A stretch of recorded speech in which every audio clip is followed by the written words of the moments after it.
नमस्कार दोस्तों, BH7 channel में आप सभी का बहुत बहुत स्वागत है। तो दोस्तों, दरभंगा एयरपोर्ट परिसर से जानवरों को हटाने पर बारिश के पानी ने लगाया ब्रेक। जी हां दोस्तों, दरभंगा एयरपोर्ट परिसर से जानवरों को हटाने की सरकारी कोशिशों पर बरसात के पानी ने ब्रेक लगा दिया है। वहीं परिसर की झाड़ियों वाले क्षेत्र में रह रहे नीलगाय व जंगली सुअर को हटाने की दिशा में वन विभाग के स्तर पर की जाने वाली तैयारियां करीब पूरी की जा चुकी है। वहीं पश्चिम बंगाल में एयरपोर्ट परिसर से जानवरों को हटाने में सफलता हासिल करने वाली कोलकाता की टीम ने विशेषज्ञ सुब्रत मुखर्जी के नेतृत्व में सर्वेक्षण का काम पूरा कर लिया है। जानवरों को हटाने में वोमा तकनीक का इस्तेमाल किया जाना है और इसके लिए इनक्लोजर निर्माण के लिए जरूरी प्लास्टिक सीट, पाइप आदि की खरीदारी की जा चुकी है। वहीं जंगली सुअर काफ़ी मजबूती से वार करते हैं, तो उनको हटाने के लिए लोहे का पिंजरा बनाया जाना है और इसके लिए लोहे की जाली, एंगल व अन्य जरूरी सामान भी वन विभाग के पास उपलब्ध हो चुका है। बस नट बोल्ट व अन्य चीज़ों की खरीदारी शेष है। इसकी ज़रूरत काम शुरू होने के वक्त होगी। तो दोस्तों, इन तमाम तैयारियों पर लगातार हो रही बारिश और इसके कारण परिसर में कायम जल जमाव भारी है। जल जमाव के कारण फिलहाल जानवरों को हटाना नामुमकिन ही है। वन विभाग के मुताबिक पानी सूखने और रनवे की सुरक्षा के लिए स्थापित चेन लिंक फेंसिंग के मजबूत होने के बाद ही जानवरों को हटाने की प्रक्रिया शुरू की जाएगी।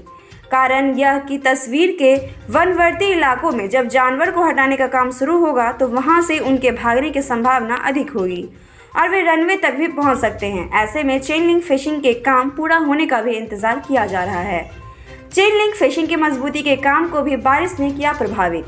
जी हाँ दोस्तों, यहाँ पे सरकार ने एयरपोर्ट की सुरक्षा को देखते हुए चेन लिंक फेंसिंग और चहारदीवारी के ऊंचाई के लिए राशि का आवंटन जुलाई में ही कर दिया।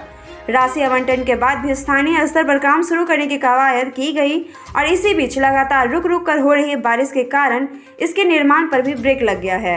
हालांकि प्रशासनिक स्तर पर बताया ये जा रहा है कि शीघ्र ही चेन लिंक फेंसिंग का निर्माण कार्य पूरा कर लिया जाएगा।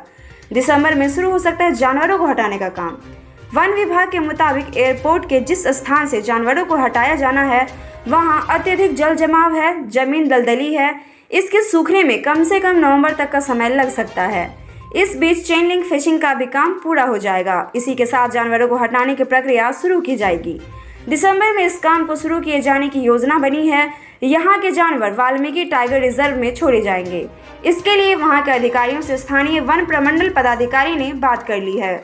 इसके साथ ही एयरपोर्ट के जिस इलाके से जानवरों को हटाना है वहाँ जल जमाव है, सूखी दिखने वाली जमीन पर भी दलदल है।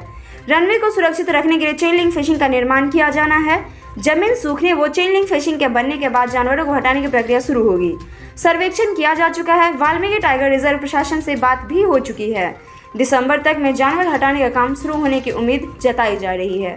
तो दोस्तों, ये था हमारा आज का रिपोर्ट और इसी के साथ हम लेंगे आपसे विदा। साथ ही अगर आप नए हैं हमारे चैनल पे तो आप हमारे चैनल को सब्सक्राइब कर लें। फिर मिलते हैं नेक्स्ट वीडियो में एक नए अपडेट के साथ। हर जानकारी हम पहुँचाएंगे आप तक। आप बने रहे हमारे साथ। शुक्रिया।